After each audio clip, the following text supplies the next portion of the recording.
고린도전서 15장 29절부터 34절까지 말씀을 우리 한 목소리로 합독하도록 하겠습니다.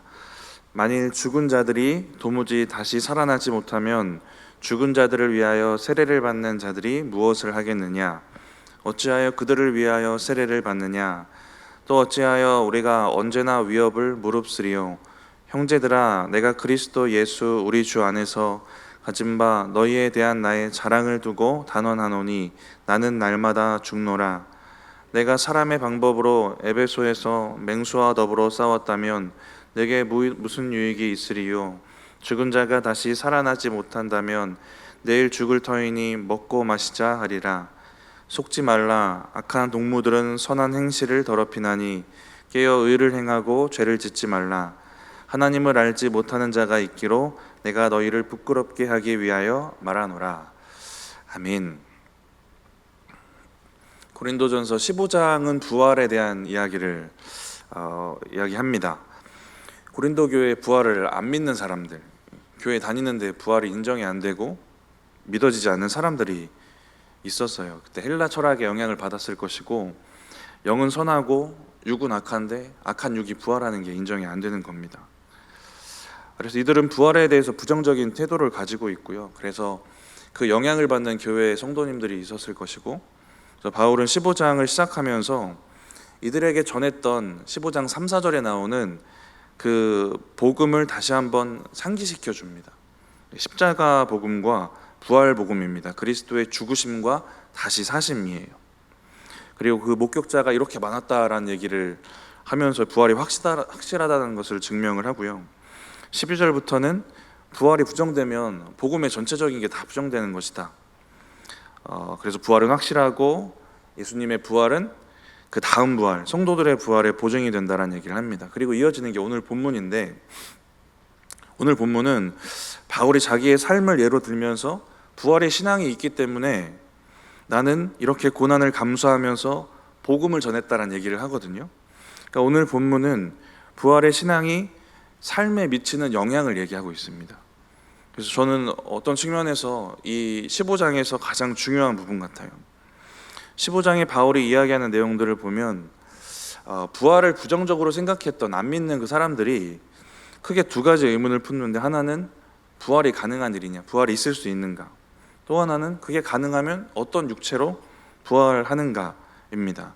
여기에 대한 질문의 답이 길게 기록되어 있는데, 부활을 증명하고 또 의미를 정리하는 내용들이 길게 기록이 되어 있습니다. 근데 결국 그래서 우리가 이 내용을 통해 얻게 되는 부활에 대한 지식들, 정보들, 그래서 결론적으로 우리에게 있어야 될 거는 오늘 본문에서 말하는 부분인 것 같아요. 그래서 그 부활 신앙이 나에겐 그래서 어떤 의미인가, 부활 신앙이 내 삶에 어떤 영향을 주는가를 고민해야 되는 겁니다. 고린도 교회에 부활 신앙으로 인한 문제가 있었고, 그래서 그 얘기를 하면서 우리도 깨닫게 되는 것이 있을 텐데요. 근데 그래서 결국 그 부활이 저와 여러분에게 어떤 의미인가 하는 것들이 가장 중요한 것입니다. 그래서 그런 부분들을 다루고 있는 오늘 본문을 같이 나누려고 하는데, 그 전에 부활을 믿는 게 어떤 것인가, 이것을 함께 한번 짧게 정리를 해보고 싶은데, 부활의 신앙의 의미를 여기 모이신 분들은 잘 아시겠지만 이걸 잘 모르고 신앙생활하는 사람도 많은 것 같아요. 그냥 지식이 없어서 모르거나 아니면 그 고린도교의 사람들처럼 인정이 안 되거나 그런 사람들이 상당히 많은 것 같습니다. 근데 부활을 믿는 게 무엇일까? 부활을 믿는다는 게 뭘 믿는다는 말일까? 좀 정리를 해보면 첫 번째는 부활하신 주님을 믿는 것입니다. 너무 당연한 얘기죠. 근데 저는 좀 더 직접적인 표현을 쓰고 싶어요. 부활하신 주님을 만나는 것, 부활하신 주님을 만나는 겁니다. 그 믿음이 부활의 믿음이에요. 15장에도 부활의 주님을 만난 증인들을 쭉 열거하는 부분이 있는데, 부활의 주님, 부활하신 주님을 믿고 만나는 것. 두 번째는 그 부활하신 주님이 함께 하시는 걸 믿는 겁니다. 15장 10절에도 바울이 자기의 얘기를 하면서 부활의 신앙이 있어서 내가 이렇게 살았다, 근데 그때 함께 하신 그 주님의 은혜가 있었다라는 고백을 합니다. 세 번째는 중요한 건데 우리도 부활한다는 걸 믿는 겁니다. 20절 보시면 부활의 첫 열매가 우리 예수님이 첫 열매 되셨고, 첫 열매라는 건 다음 열매에 있다는 얘기겠죠. 그래서 23절에 보면 재림하실 때 예수님께 속한 사람들, 성도들이 부활을 합니다. 그 우리의 부활을 믿는 것, 그게 부활의 믿음 세 번째고요. 네 번째 마지막으로는 구원의 완성을 믿는 겁니다. 제가 15장을 보면서 이 영역을 설명하는 게 참 재밌고 또 좋았는데, 부활을 믿는 건 하나님 나라가 완성되는 거 믿는 겁니다. 15장 23절 이하를 보시면 주님이 다시 오시면 믿는 자들이 부활이 되고 마지막 때가 시작이 돼요. 또 원수를 멸하시고 주님의 권세 아래 두십니다. 세상의 질서가 이제 온전하게 회복이 돼요. 예수님도 성부 하나님께 복종하시고 모든 게 하나님의 통치 아래 있게 됩니다. 마지막 때 주님이 다시 오셔서 부활이 완성될 때, 그때 사망의 권세도 굴복이 돼요. 사망의 권세는 인간이 구원을 잃어버려서 맞이하게 된 결과입니다. 그러면 사망의 굴복은 구원의 결과예요. 그래서 예수님이 그 십자가 사건 여기서 그치는 게 아니라 부활로 이 복음이 완성되는 것 아닙니까? 십자가가 실패가 아니라 승리하시는 결과로 이어지는 거잖아요. 15장 54절에 보면 예수님이 다시 오셔서 성도가 부활하고 성도가 부활의 육체를 입었을 때 사망을 삼키고 이기리라 라는 이사야 말씀이 성취되는 거래요. 죄의 결과였던 사망이 완전히 정복이 되는 겁니다. 이렇게 온전하고 완전하게 완성되는 하나님의 나라를 믿는 겁니다. 부활로 이게 완성이 되는 거예요. 이렇게 부활을 믿는다는 믿음은 이렇게 네 가지 정도로 생각을 해볼 수가 있어요. 이것이 부활을 믿는 것이라면 한번 생각을 해보시면 이게 진짜 부활을 믿는 게 이런 의미고, 내가 진짜 부활을 믿으면 부활의 신앙은 우리의 삶에 뭔가 유의미한 변화를 가져올 수밖에 없는 것 아니겠습니까? 부활의 신앙이 아무 능력도 없고 그냥 지식적이고 추상적인 채로 우리에게 남아있을 수도 있거든요. 근데 말씀드린 그 네 가지의 그 의미를 우리가 잘 알고 잘 믿고, 그렇다면 뭔가 의미 있는 삶의 변화가 일어날 수밖에 없다라는 겁니다. 어떤 목사님의 글을 보면 이렇게 적혀 있거든요. 신자라면 누구나 부활을 믿습니다. 그런데 이제 부활은 확보했으니 남은 것은 이 땅의 풍요뿐이라고 여기는 신자들이 의외로 많습니다. 나와 내 가족이 소망하는 현실적인 목표를 이루거나 최소한 나쁜 일만 안 생기게끔 해달라는 두 가지 기도 제목만 갖고 사는 신자들입니다. 혹시라도 그 기도 응답이 안 되거나 지체될까 봐 교회 생활은 성실히 수행하면서 말입니다. 이런 글이에요. 부활을 그저 우리가 죽음 이후에 얻게 될 무언가, 근데 우리 믿음이 있으니까 이거 이미 얻었으니까 이거는 제쳐두고 다른 거 구하면서 사는 사람 많다는 겁니다. 부활을 믿으니까 이제 나 영혼의 문제는 해결됐으니까 현실적인 문제나 해결해보자, 이렇게 사는 사람이 많다는 거예요. 말씀드렸듯이 엄청나게 큰 의미와 큰 가치를 갖고 있는 그 부활의 신앙이 성도들의 뒷전에 있게 되는 상황들도 생긴다라는 겁니다. 우리 안에 십자가 복음, 부활의 복음이 잘 자리 잡고 온전한지를 우리가 오늘 같이 한번 돌아보면 좋을 것 같습니다. 그래서 오늘 본문을 보면서 부활의 신앙을 가지고 살면 어떻게 살게 되는지를 같이 좀 나누고 싶습니다. 오늘 본문 29절 말씀 우리 같이 한번 읽어보겠습니다. 만일 죽은 자들이 도무지 다시 살아나지 못하면 죽은 자들을 위하여 세례받는 자들이 무엇을 하겠느냐? 어찌하여 그들을 위하여 세례를 받느냐? 죽은 자들이 살아나는 부활이 없으면 죽은 자들을 위하여 세례받는 자들이 왜 죽은 자들을 위해서 세례를 받겠느냐라는 말이거든요. 29절 읽으면 딱 불편하시지 않습니까? 저는 읽다가 불편했어요. 뭐가 불편하실 거냐면 죽은 자들을 위하여 세례받는 겁니다. 예전에 뭔가 카톨릭에서 행했던 죽은 자들의 그 죄를 속죄해 주는 면죄부를 팔았던 그 느낌이 나는 겁니다. 정확하게 29절에서 말하는 죽은 자들을 위한 세례가 어떤 것인지 정확하게 찾아볼 수는 없더라고요. 학자들이 추측하는 설만 여러 가지 있을 뿐입니다.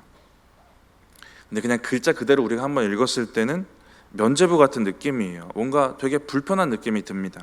죽은 자들에게 뭔가 다시 구원의 기회를 주는 것 같은 불편한 느낌이 드는데 우리가 알고 있는 정확한 믿음이 있어서 불편한 거잖아요. 히브리서 9장에 한 번 죽는 건 정해진 일이고 그 후에는 심판이 있습니다. 그냥 이거 자체가 하나님의 방법이고 그 사이에 뭔가 들어간다는 얘기가 없거든요. 죽어도 세례받을 수 있다 이런 얘기는 전혀 없습니다. 비성경적인 일이에요. 근데 하면 안 되는 일인 겁니다. 그런데 지금 29절에 바울이 이 이야기를 언급하고 있습니다. 죽은 자를 위해서 살아있는 신자가 세례를 받아주고 그러면 죽은 자들이 부활할 것처럼 느껴지는 그런 내용이거든요. 29절이.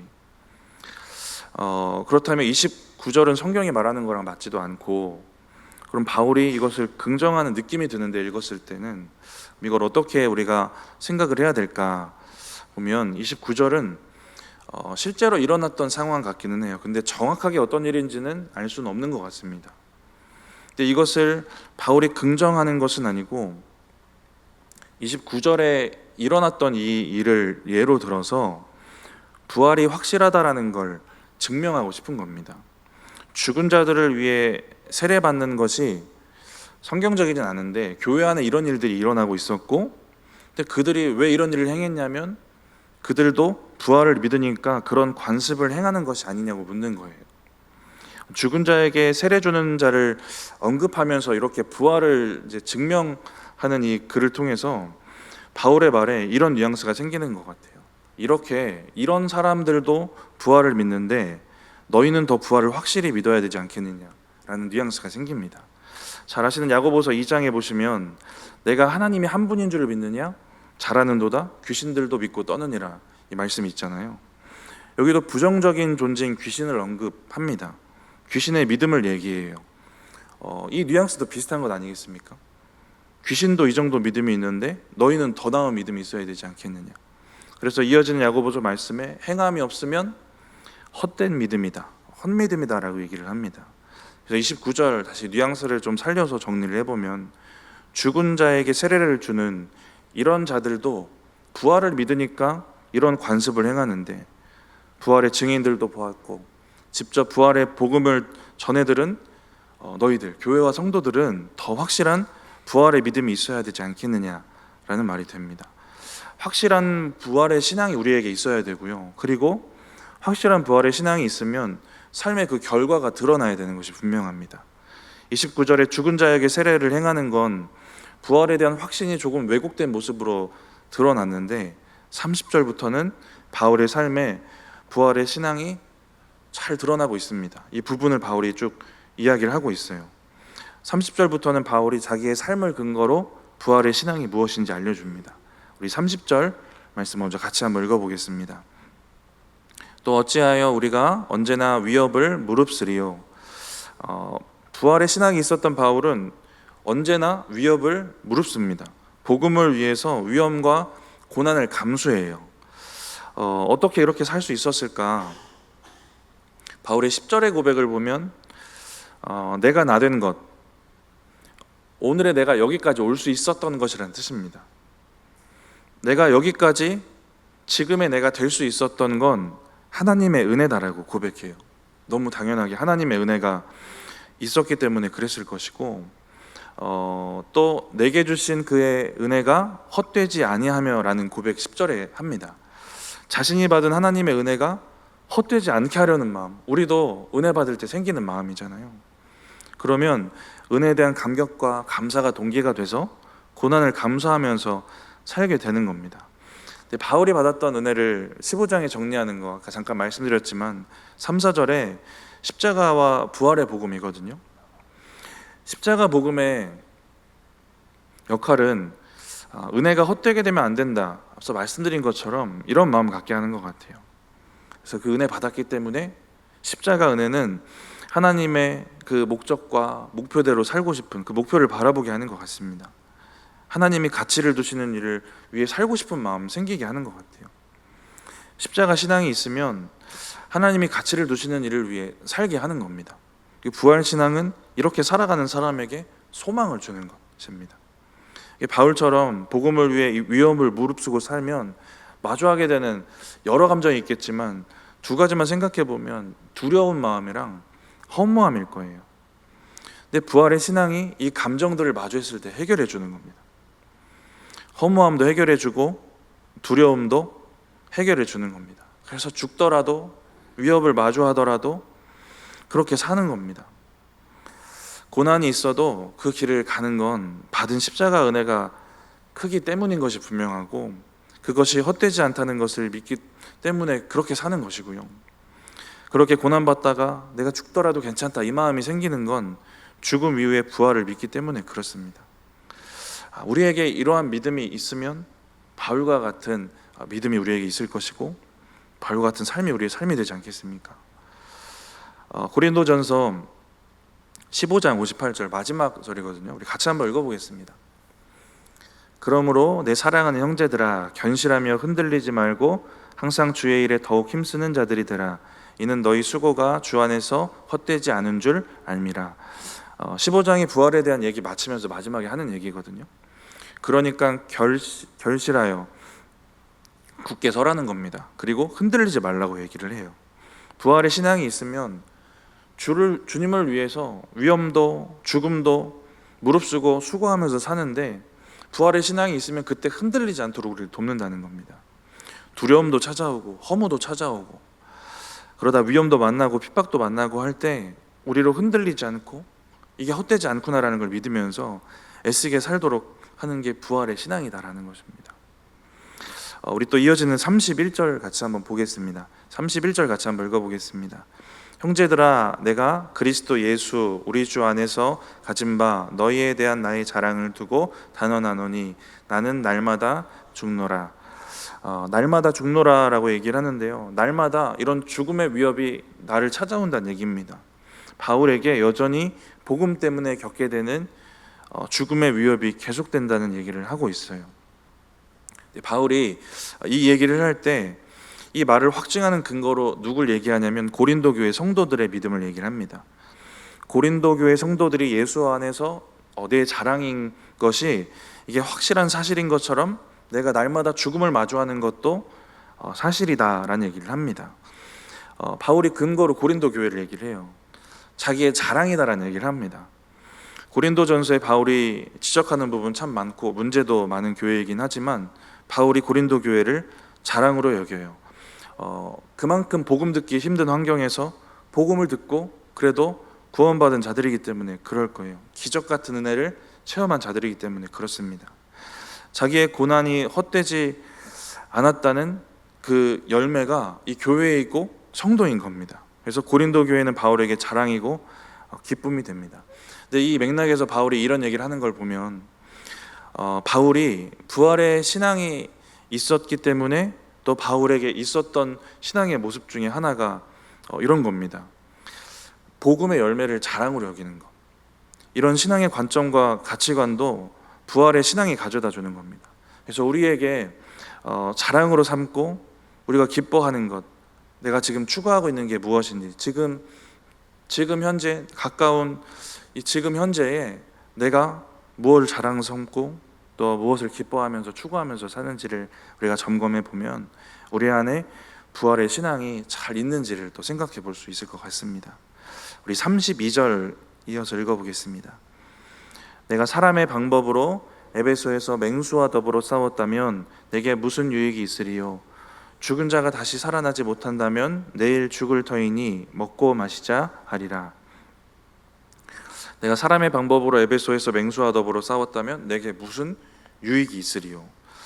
에베소에서 맹수와 더불어 싸웠다고 하고 있습니다. 지금 바울 에베소에서 편지 쓰고 있는데 3년간 머물렀는데 거기서 겪었던 어려움을 비유하는 말인 것 같아요. 맹수와 싸웠다라는 얘기도 없고, 바울이 로마 시민권이 있어서 영화에서 보는 것처럼 맹수가 있는 경기장에 집어넣고 그 죄인들이 싸우게 하는 그런 일은 없었던 것 같습니다. 바울이 받았던 그 고난을 비유하는 얘기 같아요. 고린도후서를 보면 바울이 자기가 당한 고난을 살 소망이 끊어지고 사형 선고 받은 것 같다라고 얘기를 하는데, 이처럼 자기의 고난을 비유하는 말인 것 같습니다. 32절을 보면 그런데 내가 사람의 방법으로 싸우지 않았다라는 얘기를 합니다. 이 사람의 방법, 인간적인 동기로 하지 않았다라는 얘기거든요. 인간적인 동기가 있어서 내가 이 고난을 죽을 듯이 견뎌낸 게 아니다라는 얘기입니다. 목숨을 부지하고 싶어서, 뭐 다른 이유가 있어서 인간적인 동기로 그렇게 한 게 아니다라는 얘기입니다.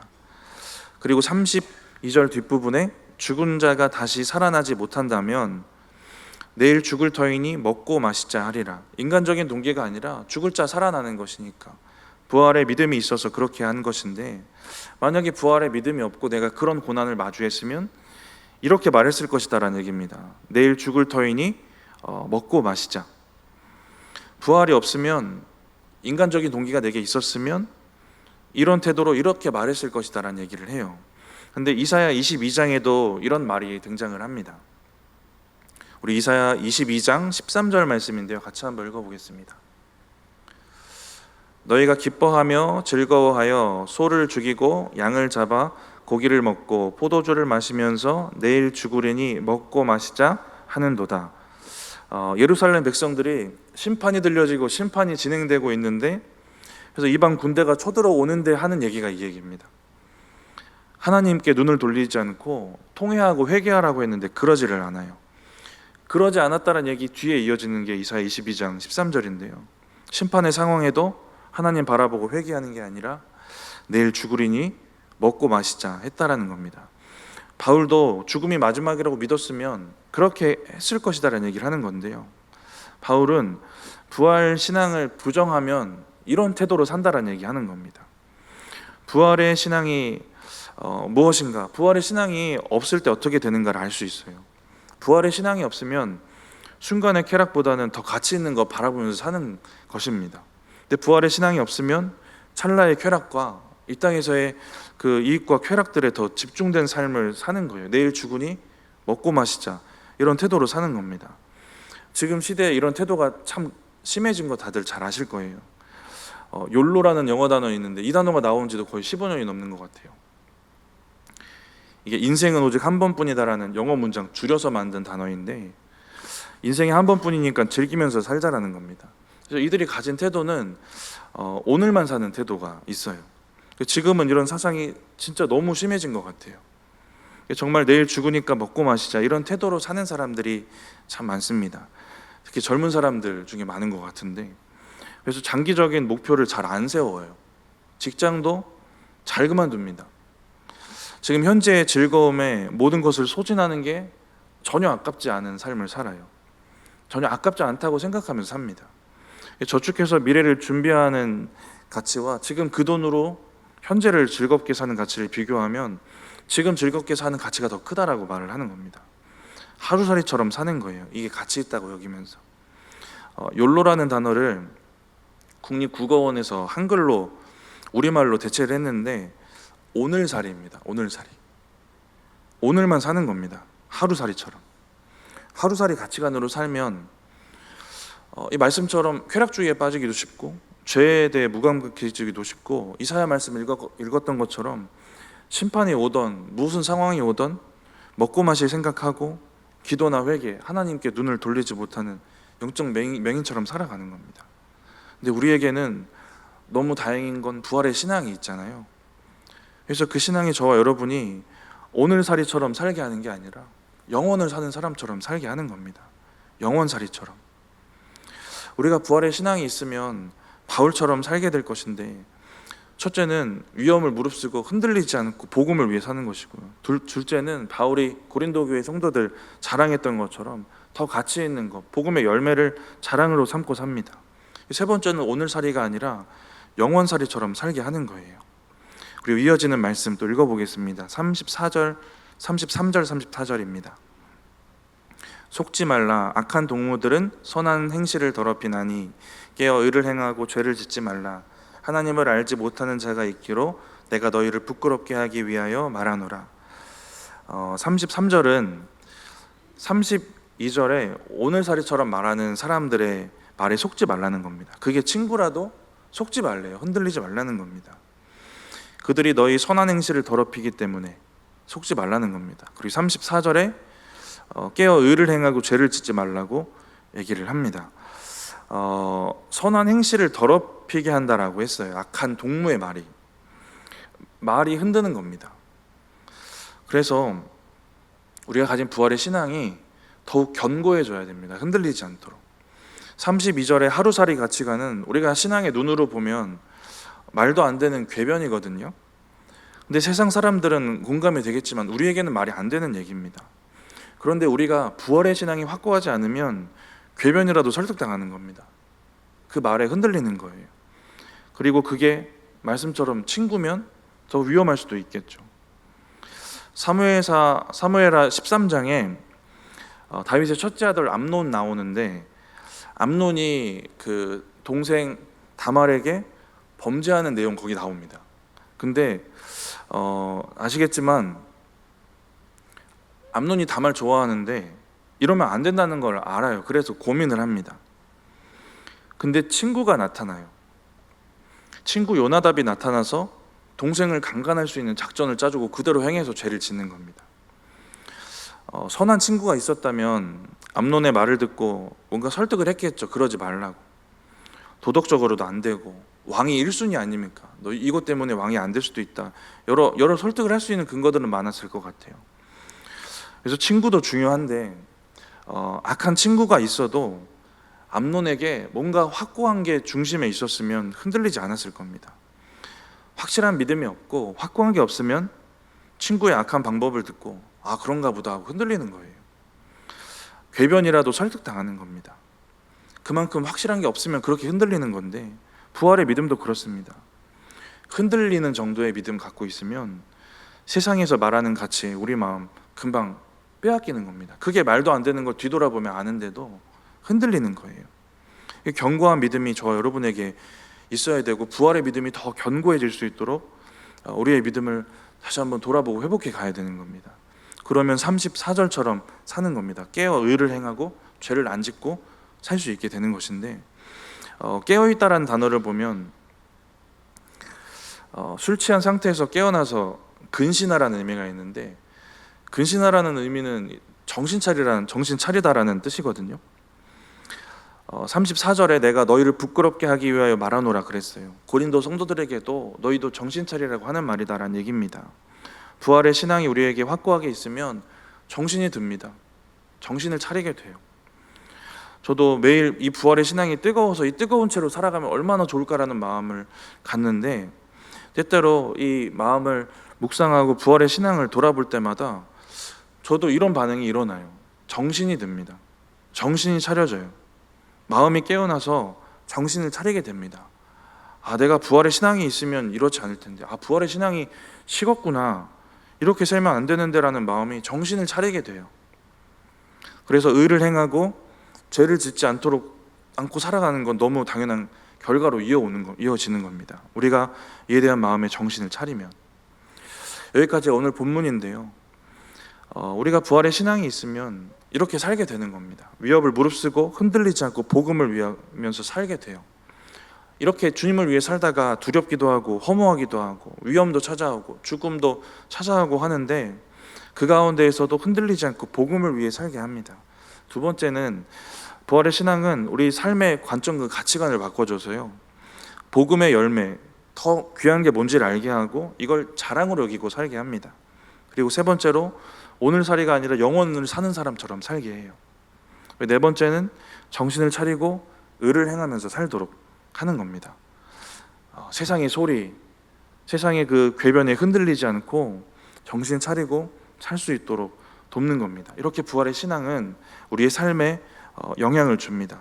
그래서 부활의 신앙이 지금 현재 나에게 지금 그냥 여전히 추상적이고 그냥 지식적이고 한 상태로 남아있는지 아닌지를 먼저 확인할 수 있을 것 같고요. 그 믿음이 확고하면, 그래서 이 믿음이 우리의 삶에, 내 삶에 영향을 주는지를 우리가 또 돌아볼 수 있을 것 같습니다. 제가 10년도 더 전에 전도사였을 때 주일학교를 맡았는데, 그때 얘기를 요즘 자주 하는 것 같은데, 주일학교 6학년 여자애가 있었는데요, 이 아이가 저에게 질문을 했는데 이런 질문을 했습니다. 전도사님, 저를 위해서 죽을 수 있어요? 라는 질문을 했습니다. 이거 뭐라고 대답해야 되죠? 내가 아직 결혼도 안 했고 유리도 태어나기 전이거든요. 장가도 가야 되고 아직 못 먹어본 음식도 있고 내가 아직 너를 위해 죽을 수 없다 이렇게 대답해야 됩니까? 제가 가끔 이런 행동을 자주 하는데 머리로 막 시뮬레이션 돌려봐요. 내가 이런 상황이면 어떤 믿음으로 대처할까 이런 생각을 하는데 그때는 갑자기 머릿속에 떠오른 게 선교지였어요. 선교지에서 내가 6학년 여자아이를 대신해서 죽을 상황이 다가오고 그러면 내가 죽을 수 있을까? 이렇게 대입해서 생각해봤던 것 같습니다. 잠깐 생각해보고 죽을 수 있을 것 같아서 죽을 수 있을 것 같다라고 얘기를 해줬는데 왜 죽을 수 있다고 했을까? 아직 결혼도 안 했고 유리도 안 태어났는데 어떻게 이렇게 말할 수 있었을까라는 걸 생각해보면 그게 끝이 아니다라는 걸 믿는 믿음이 있어서 그런 거 아니겠습니까? 그리고 그 영혼 구원받는 게 그 6학년짜리 아이의 구원이 저한테 너무 가치 있는 일이었어요. 그래서 성경학교 준비했을 때도 예전에도 몇 번 말씀드렸지만 예수님께 이 영혼을 살려달라고 기도했거든요. 살아야 되니까.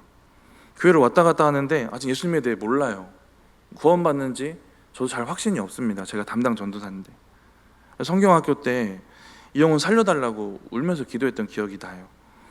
이 영혼이 구원받는 게 저한테 너무 큰 가치였고 이게 끝이 아니구나. 오늘 말씀처럼 부활하고 또 영원히 사는 삶이 나에게 있구나라는 믿음이 있기 때문에 그런 대답한 겁니다.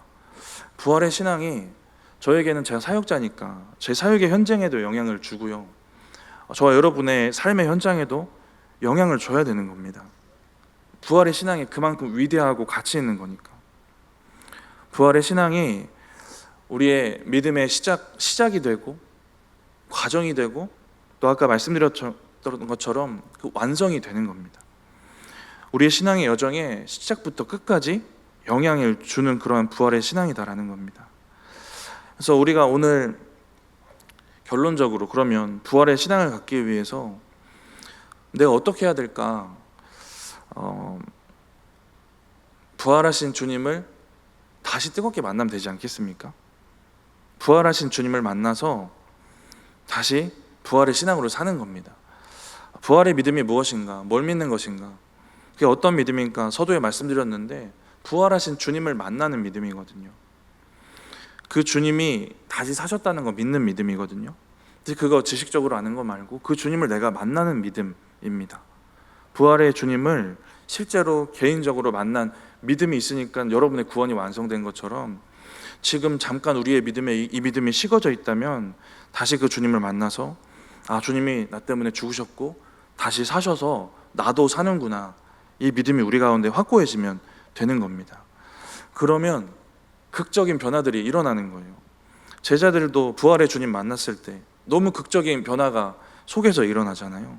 바울도 부활의 주님 만나서 극적으로 변화된 삶을 삽니다. 15장에도 그 얘기를 해요. 9절에 내가 교회를 핍박하던, 하나님의 교회를 핍박하던 자에서 10절에는 복음을 위해 목숨도 거는 수고를 내가 지금까지 해왔다라는 고백을 하잖아요. 뭔가 극적인 변화가 일어납니다. 삶의 태도, 가치관, 모든 변화들이 일어나요. 주님을 만나면, 부활의 주님을 만나면 그렇게 되어집니다.